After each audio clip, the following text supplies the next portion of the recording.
ನಮಸ್ಕಾರ ವೀಕ್ಷಕರೇ, ಇವತ್ತಿನ ಈ ಒಂದು ವಿಡಿಯೋದಲ್ಲಿ ಒಂದು ಪುರುಷ ಮತ್ತು ಸ್ತ್ರೀ ವಶೀಕರಣವನ್ನು ಹೇಗೆ ಮಾಡೋದು, ಯಾವ ರೀತಿ ಮಾಡೋದು ಅನ್ನೋದನ್ನು ನಾನು ತಿಳಿಸ್ಕೊಡ್ತೇನೆ. ವೀಕ್ಷಕರೇ, ಕೇವಲ 2 ಬೆಳ್ಳುಳ್ಳಿಯ ಒಂದು ಹೋಳುಗಳಿಂದ ಒಂದು ಸುಲಭವಾಗಿ, ಹೌದಾ, ಕಡಿಮೆ ಸಮಯದಲ್ಲಿ ಸ್ತ್ರೀನ ಅಥವಾ ಪುರುಷನನ್ನು ನಾವು ವಶ ಮಾಡ್ಕೋಬೋದು.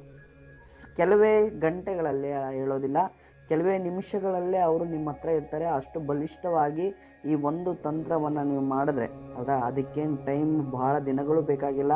ಕೆಲವೇ ಸಮಯದಲ್ಲಿ ನಾವು ಸ್ತ್ರೀ ಮತ್ತು ಪುರುಷ ವಶೀಕರಣವನ್ನು ಮಾಡ್ಕೋಬಹುದು. ಯಾವ ರೀತಿ ಅಂದರೆ ವೀಕ್ಷಕರೇ, ಮೊದಲು 2 ಬೆಳ್ಳುಳ್ಳಿಯ ಹೋಳುಗಳನ್ನು ತಗೊಳ್ಳಿ. ವಿಡಿಯೋದಲ್ಲಿ ನಾನು ನಿಮಗೆ ತೋರಿಸ್ತಾ ಇದ್ದೀನಿ ನೋಡಿ, 2 ಇದೆ. ಒಂದು, ನೀವು ಯಾರನ್ನ ವಶೀಕರಣವನ್ನು ಮಾಡ್ಕೋಬೇಕು ಅಂತ ಇರ್ತೀರಲ್ಲ ಅವರ ಹೆಸರನ್ನು ಬರೀರಿ ನೋಡಿ. ಅದು ಚಿಕ್ಕದಾಗಿ ಬರೆದ್ರೂ ಕಾಣಲಿಲ್ಲ ಅಂದರೂ ಏನು ತೊಂದರೆ ಇಲ್ಲ ನೋಡಿ. ರವಿ ಅಂತ ಬರೆದಿದ್ದೇನೆ. ಇನ್ನೊಂದು ಬೆಳ್ಳುಳ್ಳಿಯ ಒಂದು ಹೋಳ ಮೇಲೆ ವೀಕ್ಷಕರೇ ನಿಮ್ಮ ಹೆಸರನ್ನು ಬರಿಬೇಕಾಗತ್ತೆ. ಗೌರಿ ನೋಡಿ, ಈ ರೀತಿಯಾಗಿ 2ಅನ್ನು ಇದು ಮಾಡ್ಕೊತೀರಿ. ಹೆಸರನ್ನು ಬರೆದು ಅದರ ಮೇಲೆ ಬರೆದು ಇಟ್ಕೊತೀರಿ. ನಂತರ ಏನು ಮಾಡಬೇಕು ವೀಕ್ಷಕರೇ, ಕುಂಕುಮವನ್ನು ತಗೋಬೇಕಾಗುತ್ತೆ. ಕುಂಕುಮ ತಗೊಂಡು ಒಂದು ಮಂತ್ರವನ್ನು ಹೇಳ್ತೇನೆ. ಓಂ ಕಾಮದೇವಾಯ ಸರ್ವವಶಂ, ಓಂ ಕಾಮದೇವಾಯ ಸರ್ವವಶಂ. ನೀವು ಯಾರನ್ನ ವಶೀಕರಣವನ್ನು ಮಾಡ್ಕೋಬೇಕು ಅಂತ ಇರ್ತೀರಲ್ಲ ಅವರ ಹೆಸರನ್ನು ಹೇಳಬೇಕು.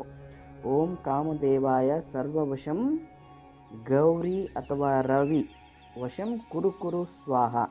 ಓಂ ಕಾಮದೇವಾಯ, ಹೌದಾ ವೀಕ್ಷಕರೇ, ಸೂಕ್ಷ್ಮವಾಗಿ ಕೇಳಿ. ಓಂ ಕಾಮದೇವಾಯ ಸರ್ವದೇವಾಯ ಸರ್ವವಶಂ ಅಂದ್ರೂ ಏನು ತೊಂದರೆ ಇಲ್ಲ. ಗೌರಿ ಅಥವಾ ರವಿ, ನೀವು ಯಾರನ್ನ ವಶೀಕರಣವನ್ನು ಮಾಡ್ಕೋಬೇಕು ಅವರ ಹೆಸರನ್ನು ಹೇಳಿ ವಶಂ ಕುರು ಸ್ವಾಹ ಅಂತ 11 ಬಾರಿ ಈ ಮಂತ್ರವನ್ನು ಹೇಳ್ತಾ ವೀಕ್ಷಕರೇ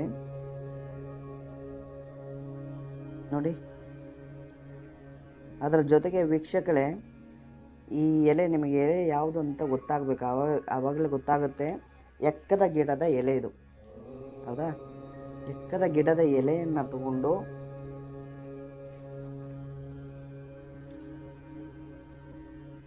ಒಂದು ದಾರದಲ್ಲಿ ಕಟ್ಕೊಳ್ಳಿ. ಆ ಎಕ್ಕದ ಗಿಡದ ಎಲೆ ಮತ್ತು ಬೆಳ್ಳುಳ್ಳಿ ಇರುವಂಥ ಒಂದನ್ನು ಕಟ್ಕೊಂಡು ವೀಕ್ಷಕರೇ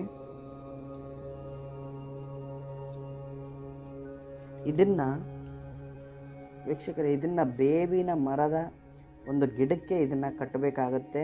ನಿಮಗೆ ಸೂಕ್ಷ್ಮವಾಗಿ ಹೇಳ್ತಾ ಇದ್ದೀನಿ, ಬೇವಿನ ಮರಕ್ಕೆ ಇದನ್ನು ಕಟ್ಟು ಬನ್ನಿ. ಕೆಲವೇ ಗಂಟೆಗಳಲ್ಲಿ ನೀವು ಯಾರನ್ನ ವಶೀಕರಣವನ್ನು ಮಾಡ್ಕೋಬೇಕು ಅಂತ ಇರ್ತಿರಲ್ಲ ಅವರು ನಿಮ್ಮ ಶಾಶ್ವತವಾಗಿ ನಿಮ್ಮ ಕೈಯಲ್ಲಿರ್ತಾರೆ. ನೀವು ಹೇಳಿದ ರೀತಿಯಲ್ಲಿ ಕೇಳ್ತಾರೆ. ಸಂಪೂರ್ಣವಾಗಿ ನೀವು ಹೋಗು ಅಂದರೆ ಹೋಗಬೇಕು, ಬಾ ಅಂದರೆ ಬರಬೇಕು. ಸಂಪೂರ್ಣವಾಗಿ ನಿಮ್ಮ ಕೈ ವಶದಲ್ಲಿರ್ತಾರೆ. ನೀವು ಆಡಿಸಿದ ಗೊಂಬೆ ಥರ ಆಡ್ತಾರೆ. ಸಂಪೂರ್ಣವಾಗಿ ಕಟ್ಟಿ ಸ್ವಲ್ಪ ಬೇವಿನ ಗಿಡಕ್ಕೆ ಮೇಲೆ ಕಟ್ಟಬೇಕು. ಈ ಒಂದು ತಂತ್ರವನ್ನು ಮಾಡಿಕೊಂಡು ನೀವು ಯಾರನ್ನಾದರೂ ವಶೀಕರಣವನ್ನು ಮಾಡ್ಕೊಳ್ಳಿ ಅಂತ ಹೇಳ್ತಾ ವೀಕ್ಷಕರೇ, ನಮಸ್ಕಾರ, ಧನ್ಯವಾದಗಳು.